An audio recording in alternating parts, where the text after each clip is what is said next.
What's going on, everybody? You know who it is here. I'm happy to see you again, and I've got a fun little video for you today. So before I get into that, obviously as usual I will be talking a little bit about today's background music, and I've gone with the classic album from Florida's Massacre, From Beyond.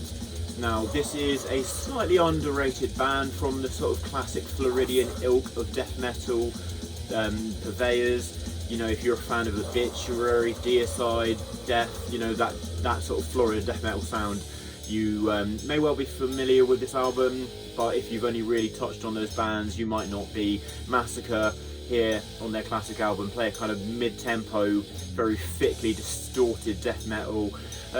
They didn't quite get the recognition that they deserved with this album, I think. I mean, it's kind of gone on and it aged and had a bit of a snowball effect, but it's often overshadowed by a lot of stuff from that time. But this is just really, really great. I think the vocals are really cool. That album artwork is so weird, but also so iconic. And it's just a really great classic Florida death metal album. So yeah, that's Massacre with From Beyond. So, today's video.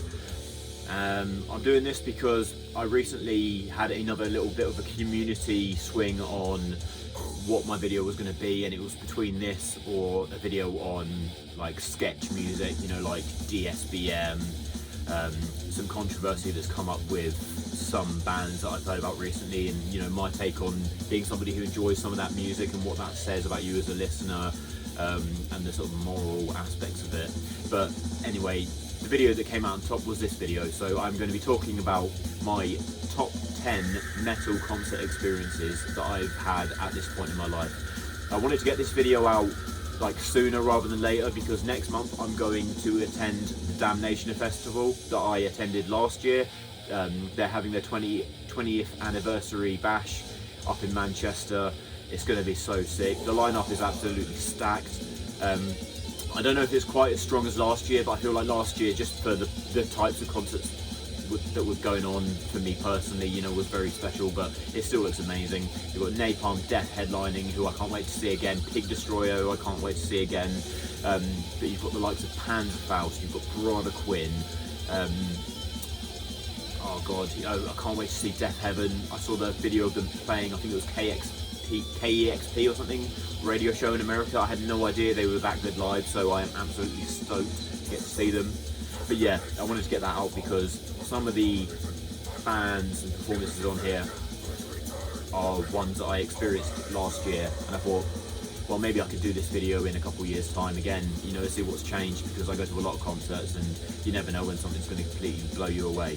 So without further ado, number 10, I've gone with Blood Incantation, who I caught in London earlier this year at the Incineration Festival, and they were doing a full performance on their Absolute Else tour, performing their monolithic masterpiece of modern death metal, Absolute Elsewhere.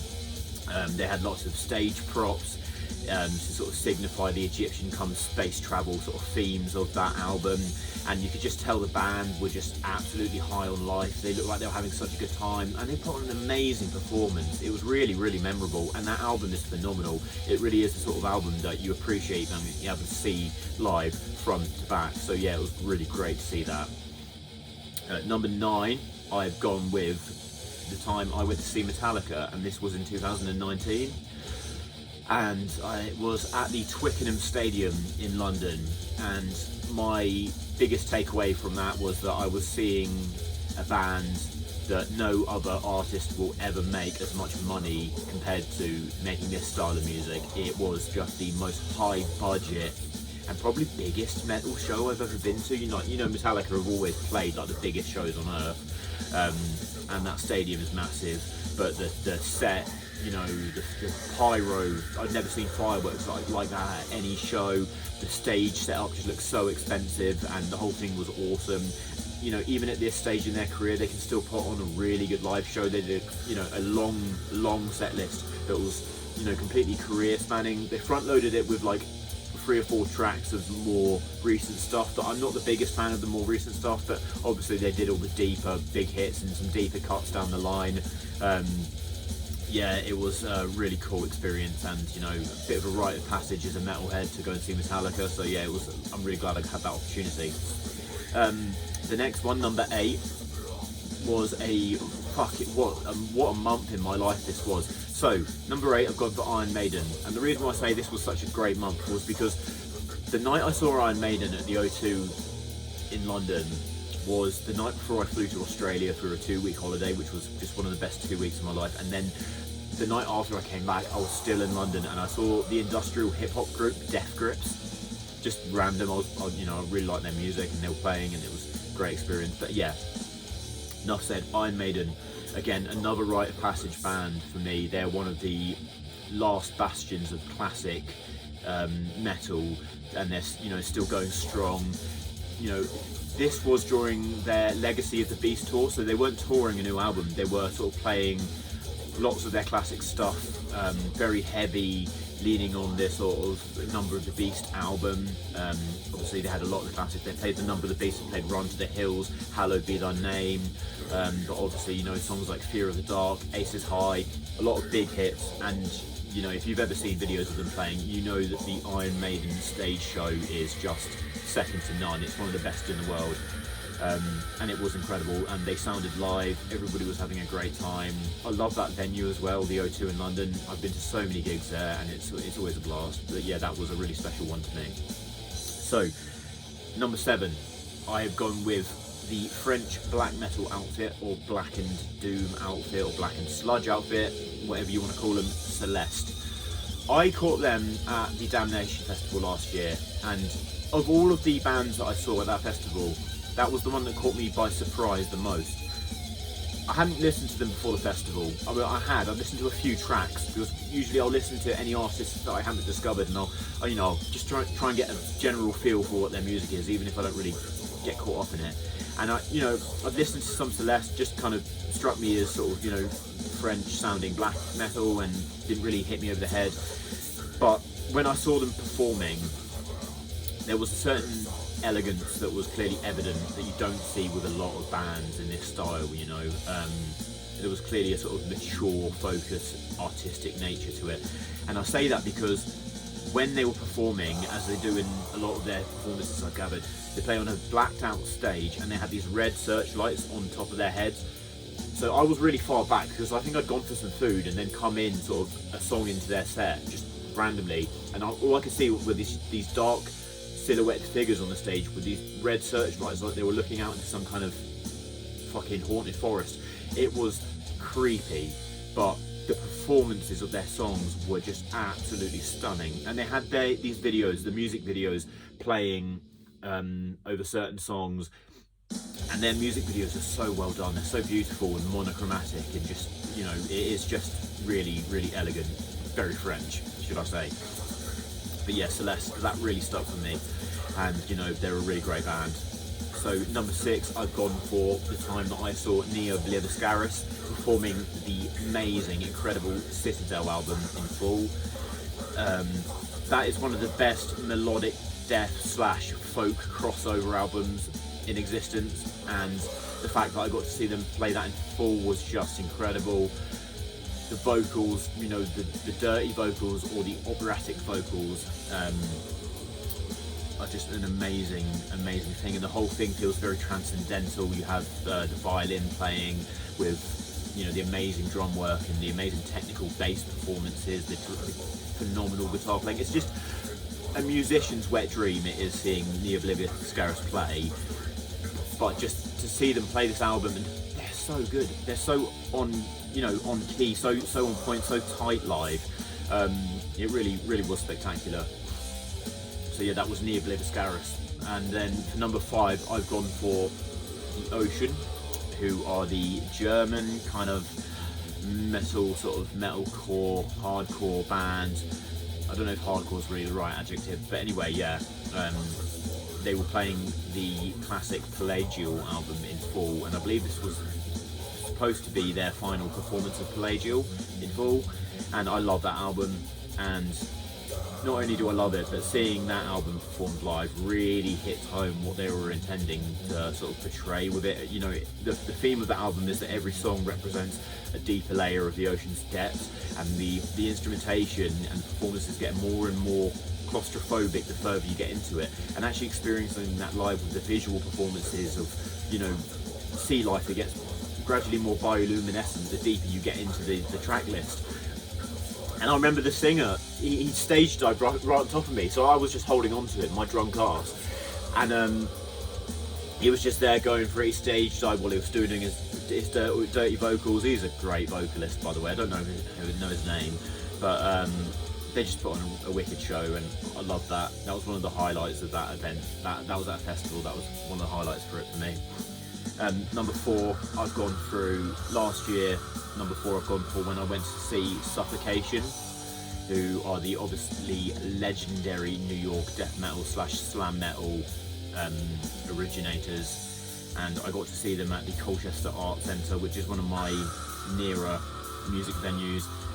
Quite a small venue. It's like an old converted church that's been turned into a performance centre. I'm actually wearing the t-shirt that I got at that gig. They were fucking amazing. They're so technical. The mixing of their songs is so claustrophobic, and they portray that in a live setting so well.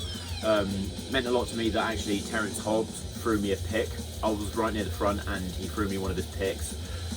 Terence Hobbs is one of my favourite extreme metal guitar players. He is an absolute machine. He can just, you know, tremolo pick up and down his strings just like absolute lightning. His legato tremolo picking runs are just a dream to watch. And it was a really fun show, and you know, they played the classics, they played the newer stuff. They're very consistent throughout their discography, so we just got a great show. Now number 3, I've gone for a band who I've now seen 3 times, but the first one was in Norwich, which at the Waterfront, which is another nearer venue to me, another local venue. This is Decapitated, who I've seen 3 times, but the first time was the most impactful. And the reason why that was, they were playing on a lineup with In Theory, who are a sort of progressive death / deathcore band out of America, who were really good. But I actually went to see the next opener, who was Obscura, who were obviously the German prog death, tech death masters, who I love their music, and actually I hadn't really gotten into Decapitated by this point, so I wasn't even aware of the hype surrounding Decapitated and their legacy and, you know, the history of them. So to me, actually, Obscura, it seemed a bit strange that they were opening for Decapitated, and Obscura were fucking brilliant, but as soon as Decapitated went on stage, within the first couple of songs, by the way, they were playing the Nihility album in full, which in my opinion is probably their best. It was very evident to me why they were headlining. Vogue, who's the guitar player and the mastermind, long-term member behind a lot of their music, his rhythmic playing, his right hand is, you know, you'd be forgiven for thinking that like he's got like a Terminator machine right hand. He's so precise. But by this point, you know, they were the heaviest band that I'd ever seen. I could, you know, the weight of their music was just fucking amazing, and they were just so good and so tight. And they played, you know, they played Nihility in full, but I think their whole performance went on for like an hour and a half, because they did a second set of like loads of other stuff, and it just really caught me by surprise. And I, you know, really enjoyed that experience, and I think that kind of influenced me to go to a lot more concerts, and yeah, just I've seen them 3 times since. Hope I get to see them again. They're always a blast. That is Decapitated. Now, for the second best metal concert I've ever been to was at the Damnation Festival last year also, and this was a truly fucking incredible experience. I'm talking about the time I went to see the Dragged Into Sunlight, and they were doing a full performance of the Hatred for Mankind album, which I think is pretty standard for their concerts. I think they do play that material in full. That's like their shtick. But this was special because not only was I seeing this band, this legendary band, who clearly were the highlight of the festival, because I found out on the first night when I went to their merch stand that I had to queue for like an hour and a half, where none of the other bands had queues for their merch. Obviously, Dragged Into Sunlight were the thing that everyone was really here to see. This was their first gig in 5 years, and it was a benefit concert to a guy called Justin Bartlett, who was the late, great album artist behind their legendary Disgusting memorable artwork for that same album.